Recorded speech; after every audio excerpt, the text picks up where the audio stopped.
안녕하세요, 엣지입니다. 이번 영상에서는 실거주하지 않는 집에 매도 계획이 있으면서 전세를 놓는 경우 꼭 챙겨야 하는 문구에 대해서 이야기해 보려고 해요. 또는 전세 살려고 준비 중이신 분들도 알아두면 좋은 내용이니까 꼭 끝까지 봐주셨으면 좋겠습니다. 저는 이 문구를 챙기지 않았다가 3억 원을 손해볼 뻔했어요. 물론 아직도 해결된 사건은 아닌데요. 여러분들께 급히 알려드리려고 영상을 찍게 됐습니다. 상황을 설명드려야 이해가 쉬우실 것 같아서 간단히 설명드릴게요.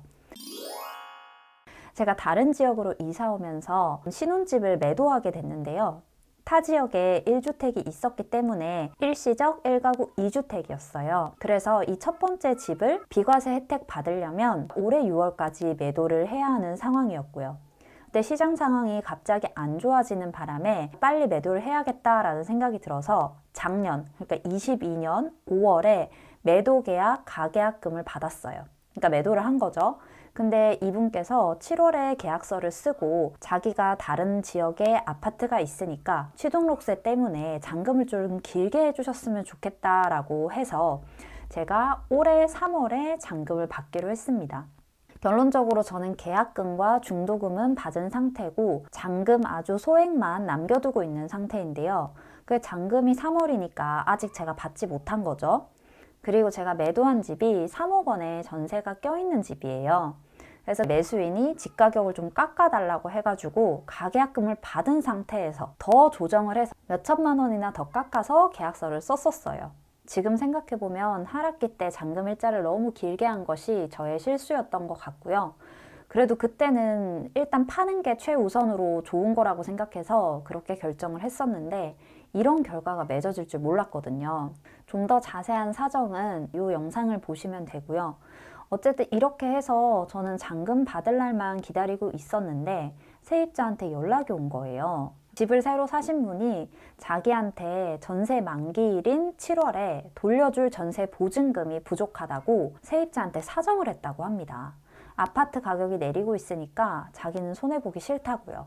그러니까 임대인 승계 거부를 한다고 저한테 이야기를 하고 전세 보증금을 저한테 받으라고 했다는 거예요. 쉽게 말하면 전세입자가 나 집주인 바뀌는 거 동의 안 해 라고 저한테 이야기를 하고 저한테 전세금을 받으라는 거예요.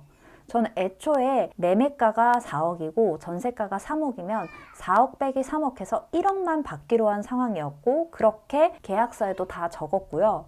전세 3억을 승계한다는 내용도 계약서에 정확히 나와 있어요. 근데 그것과는 별개로 임차인이 임대인 승계 거부를 하는 것은 다른 법적 권리라는 거예요. 그러니까 매수인과 매도인 사이의 계약과는 관계없이 임차인이 나는 이 전 임대인과 계약을 맺은 거다. 임대인 바뀌는 거 원치 않는다. 그러니까 내 전세 보증금은 전 임대인이 달라. 라는 거예요. 그렇게 할 수 있다는 법적 근거를 다 찾아서 저 모르게 전세입자를 만난 거예요. 그런데 그 세입자분이 느끼시기엔 자기들을 이용해서 어떻게든 그 나머지 잔금을 더 안 주려고 가격 조정을 더 하려고 하는 걸로 보였대요. 그래서 알고 있어야 될 것 같다라면서 저희한테 연락을 주셨더라고요. 그래서 일단 감사하다고 말씀을 드리고 법률 상담을 받았습니다. 근데 변호사 분들도 다 말씀이 좀 다르시더라고요. 한 변호사는 이미 세입자가 집을 보여줬고 매도 계획이 있으니 집을 잘 보여달라는 내용이 처음에 전세 계약서 적잖아요. 거기 특약사항에도 적혀져 있거든요. 매도 계획이 있다는 거를 전세입자가 알고 있고 그리고 새로운 매수인이 와서 집을 보러 왔을 때 집도 보여줬고 그리고 집이 팔렸을 때 제가 알려드렸거든요. 그때도 네 알겠습니다 라고 했기 때문에 이제 와서 임대인 바뀌는 거 반대합니다 라고 말하는 건 효력이 없다고 했었어요. 그리고 한 변호사는 세입자한테 임대인 승계 동의서를 서면으로 무조건 받아놔야 안심할 수 있다라고 하더라고요. 지금은 세입자가 그럴 생각이 없어 보여도 사람은 언제든 바뀔 수 있다. 세입자는 자기 돈을 되찾는 것이 가장 중요한 문제이기 때문에 동의서를 금전적 보상을 해서라도 반드시 받으라고 하시더라고요. 진짜 답답한 상황이죠. 애초에 전세금이 없으면 그 집을 매수하면 안 됐었고 그 전세금이 있다는 것도 제가 알고 있는데 왜냐하면 그 전세금을 내줘야 하기 때문에 아파트 가격을 깎는 거라고 말씀을 하셨었거든요. 그리고 다른 지역의 아파트도 몇 채씩 갖고 계신 매수인이었고요. 그래서 결국 저희가 전세입자를 만나서 사정을 해가지고 임대인 승계 동의서를 받아놨습니다. 매수인에게 가서 정상 계약대로 이행해 달라고 말씀드렸어요. 그랬더니 한 사람만 손해보는 게 어딨냐고 자기가 2억을 낼 테니까 저희한테 1억을 내라는 거예요. 진짜 말도 안 되지 않나요? 그러면서 자기는 잔금을 안 주면 그만이래요. 그러면 소송 가게 되고 소송 가게 되면 매도인이 네가 더 불리해지는 거 아니냐라고 하더라고요. 너무 당당해도 황당하더라고요. 그래서 제가 변호사분께 말씀드렸어요. 저희는 6월까지 비과세를 받아야 되는데 이 사람이 잔금을 안 주게 되어서 비과세를 못 받게 되면 그 손해가 많은데 그걸 어떻게 하냐 그랬더니 손해배상 청구도 같이 진행할 수 있다고 하더라고요. 뭐 소송을 가든 뭐든 저는 끝까지 가볼 생각입니다.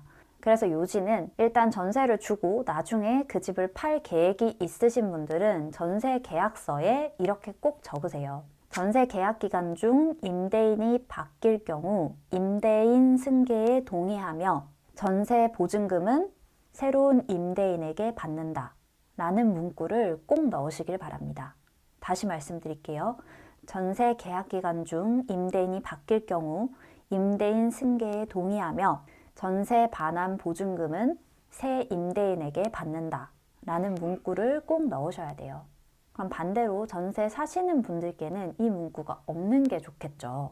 그리고 되도록이면 매도 계획 없는 집에 사시는 게 좋고 가장 좋은 건 전세 보증 보험을 들어놓는 겁니다.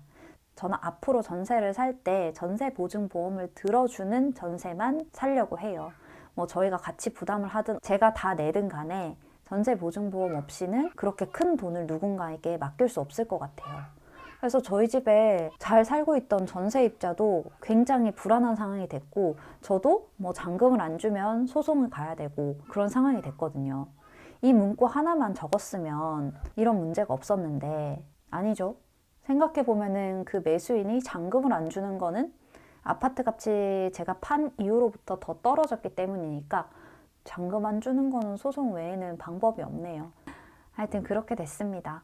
여러분 전세 주실 때 그리고 전세 살 때 꼭 이 부분 유념하셔서 계약하셨으면 좋겠습니다. 이게 어려운 장이니까 이런 상황들이 많이 생기는 것 같더라고요.